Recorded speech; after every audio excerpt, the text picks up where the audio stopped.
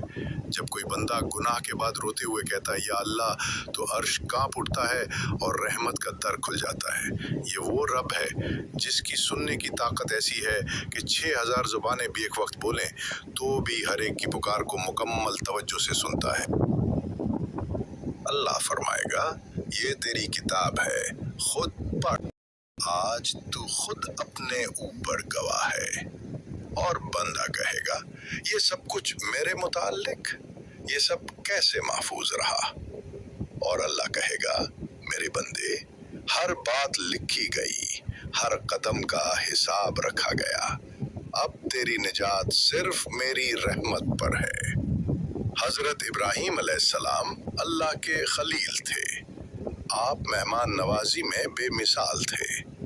روایت میں آتا ہے کہ آپ کبھی اکیلے کھانا نہیں کھاتے تھے جب تک کوئی مہمان نہ ملے۔ اگر آپ کو کوئی مہمان نہ ملتا تو آپ باہر نکل کر تلاش کرتے، راستے سے کسی کو ساتھ لے آتے۔ ایک دن آپ کے دروازے پر ایک مسافر آیا۔ آپ نے خوشی سے اسے اپنے دسترخوان پر بٹھایا۔ کھانے سے پہلے آپ نے حسب معمول فرمایا، آئیے بسم اللہ پڑھ کر کھائیں۔ مہمان چونک گیا۔ اس نے کہا، میں بسم اللہ نہیں کہتا کیونکہ میں اللہ کو نہیں مانتا۔ یہ سن کر حضرت ابراہیم علیہ السلام کے چہرے پر افسوس کے آثار ظاہر ہوئے۔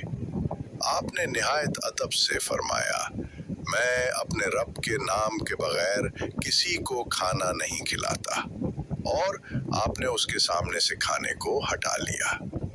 ابھی یہ واقعہ ختم بھی نہ ہوا تھا کہ اللہ تعالیٰ کی طرف سے حضرت ابراہیم علیہ السلام پر وحی نازل ہوئی۔ اے ابراہیم، وہ شخص 17 سال سے میرا انکار کر رہا ہے، نہ وہ میرا نام لیتا نہ مجھے مانتا ہے، مگر میں نے کبھی اس کا رزق بند نہیں کیا۔ تم ایک وقت کا کھانا برداشت نہ کر سکے؟ حضرت ابراہیم علیہ السلام کا دل لرز گیا۔ وہ تڑپ اٹھے، فوراً باہر دوڑے، راستوں میں اس مہمان کو تلاش کرتے ہوئے پکارنے لگے، اے میرے مہمان، واپس آ جاؤ، میں تمہیں کھانا کھلاؤں گا جیسا تم چاہو۔ مہمان نے حیرت سے پوچھا، اچانک کیا ہوا؟ حضرت ابراہیم علیہ السلام نے سچ بیان کیا، میرے رب نے مجھے شرمندہ کیا ہے۔ یہ سن کر مہمان کی آنکھوں میں آنسو آ گئے۔ وہ بولا، ایسا رب جو اپنے انکار کرنے والوں پر بھی اتنا مہربان ہے تو وہ ماننے والوں پر کتنا مہربان ہوگا۔ اور اسی وقت اس نے کلمہ پڑھ کر اسلام قبول کر لیا۔ قرآن میں اللہ فرماتا ہے، وَرَحْمَتِي وَسِعَتْ كُلَّ شَيْءٍ، میری رحمت ہر چیز پر چھا گئی ہے۔ سب سے بڑا پچھتاوا وہ ہے جو گناہ کے بعد توبہ کا دروازہ بند سمجھے۔ 2. حضرت جنید بغدادی، جب دل اللہ کے سوا ہر شے سے خالی ہو جاتا ہے تو اللہ خود اس دل میں آپ بسنے کا ارادہ کرتا ہے۔ 3. حضرت شیخ سعدی، اللہ کے در پر گرنا کبھی ذلت نہیں دیتا، وہ گری ہوئی عزتوں کو اٹھا لیتا ہے۔ حضرت علی حجیری فرماتے ہیں کہ ایک شخص ہر دن یہ دعا مانگتا، یا اللہ مجھے اپنا قرب عطا فرما۔ کئی ماہ گزر گئے، دعا قبول نہ ہوئی۔ پھر ایک رات وہ سجدے میں گر کر رو پڑا اور کہا، اے میرے رب، شاید میں قابل نہیں مگر تو کریم ہے۔ اسی رات خواب میں بشارت ملی، ہم تیری آواز سنتے رہے، تم نے جب عاجزی دکھائی ہم نے اپنا در کھول دیا۔ سبق: دعا میں استقامت اور تذلل ہو تو دیر ہو سکتی ہے مگر رب ضرور قبول فرماتا ہے۔ ما ودعک ربک وما قلی، وللآخرۃ خیر لک من الاولی، ولسوف یعطیک ربک فترضی۔ تمہارے رب نے نہ تمہیں چھوڑا ہے اور نہ ناراض ہوا ہے، اور یقیناً تمہارے لیے آنے والا وقت پہلے سے بہتر ہوگا، اور تمہارا رب تمہیں اتنا دے گا کہ تم خوش ہو جاؤ گے۔ 2 سورہ الشرح 5-6 فَإِنَّ مَعَ الْعُسْرِ يُسْرًا إِنَّ مَعَ الْعُسْرِ يُسْرًا، بے شک تنگی کے ساتھ آسانی ہے، بے شک تنگی کے ساتھ آسانی ہے۔ جب دل اللہ تعالیٰ کی طرف پوری توجہ کے ساتھ جھک جائے، عاجزی اور یقین کے ساتھ دعا کرے تو دعا رد نہیں ہوتی۔ الجواب الکافی سلکن 10۔ حضرت سفیان ثوری رحمہ اللہ فرماتے ہیں، دعا کے وقت دل کی حضوری اور یقین کامل ہو تو وہ دعا کبھی رد نہیں ہوتی۔ کتاب حلیت الاولیاء۔ اگر کوئی بندہ سچے دل، پختہ یقین اور عاجزی کے ساتھ بار بار دعا کرے تو وہ قبولیت کا دروازہ کھٹکھٹا دیتا ہے۔ دعا جلدی قبول کرانے کے چند طریقے۔ خلاصہ: 1 اللہ کے اسماء الحسنہ سے دعا کرنا۔ 2 درود شریف کے ساتھ دعا کا آغاز اور اختتام کرنا۔ 3 ماں باپ کی خدمت اور دعائیں لینا۔ 4 رات کے آخری پہر تہجد کے وقت دعا کرنا۔ 5 حلال رزق اختیار کرنا اور گناہوں سے بچنا۔ 6 دوسروں کے لیے خیر کی دعا کرنا، فرشتے آپ کے لیے بھی دعا کرتے ہیں۔ 7 مسجد میں اذان کے بعد، سجدے میں اور افطار کے وقت دعا کرنا۔ انسان جب دنیا کی طرف زیادہ ہے تو اللہ سے دور ہو جاتا ہے، مگر اللہ کبھی بندے سے دور نہیں ہوتا۔ تنہائی میں سب سے بہترین دوست اللہ ہوتا ہے، جو سنتا ہے، جانتا ہے اور کبھی دھتکارتا نہیں۔ اللہ کی قربت دنیا کی سب سے بڑی راحت ہے، مگر بندہ خود اس سے غافل ہو جاتا ہے۔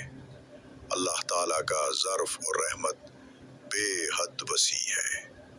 اللہ تعالیٰ بندے کو صرف اس کے کفر کی وجہ سے فوراً سزا نہیں دیتا، بلکہ مہلت دیتا ہے، رزق دیتا ہے، توبہ کا موقع دیتا ہے۔ ہمیں بھی برداشت اور حلم کے ساتھ دعوت دینی چاہیے۔ یاد رکھو، اللہ کی رحمت میں گنجائش ہے، توبہ کے ایک اشک سے بخشا جاتا ہے۔ نہ دیکھو کتنا بڑا گناہ ہے، دیکھو رب کتنا بڑا غفار ہے۔ اگر آپ کو یہ باتیں دل کو چھو گئی ہوں تو اس پیغام کو دوسروں تک ضرور پہنچائیں۔ ہماری ویڈیو کو لائک، شیئر اور سبسکرائب کریں تاکہ اللہ کا ذکر ہر دل میں زندہ ہو۔